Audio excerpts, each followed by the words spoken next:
Well, here we are. The fifth episode of Loki Season 2 is officially behind us, and saying quite a lot happens and a good amount of character development happens might be an understatement. So let's talk about what went on in this episode.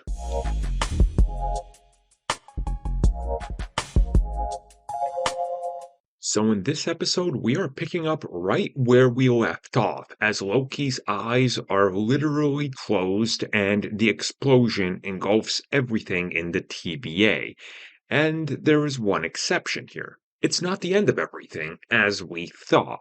So, what we end up seeing is that Loki is still very much alive, and there's a little bit of a loop going on as the end of time is pretty much all slowly unfolding everywhere. He ends up looping on himself and seeing himself holding a TVA book, and he realizes that once again he is starting to slip.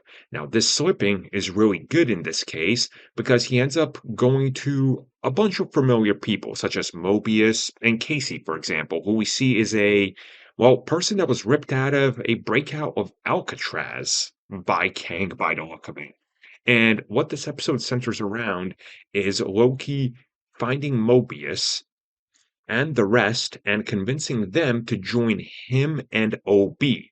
OB is he's a theoretical book writer and scientist who's kind of seen as like a Doc Emmett Brown. Somebody's crazy who you shouldn't listen to or follow his ideas.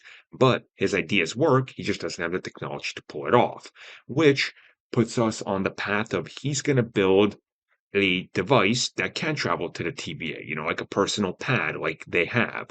But Loki's going to go after Sylvie. Sylvie actually remembers everything, unlike everybody else who was ripped out of their timelines.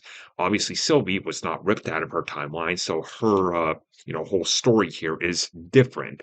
And what we end up seeing here is rather interesting, in my opinion, as we are seeing Loki at his most vulnerable, realizing what needs to be done, and also realizing that maybe some of these people that work in the TVA are there against their will because he's seeing Mobius really be somebody that actually cares about two of his children, and he enjoys his job selling these jet skis.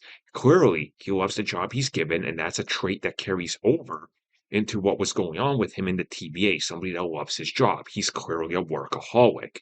And here, a lot of things are happening in regards to this that kind of show you a different side of everything.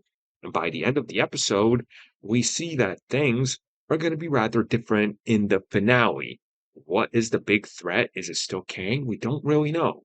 But there's an interesting development here in terms of character development, what the story is, and what the TVA really means to everybody, but especially Loki, because Loki realizes maybe he's been a little selfish, and he also likes to be a hero, and he also feels like he needs the TVA now because it's his place of purpose. And also, he's friends with everybody now, and he misses his friends, and he's realizing what he might lose.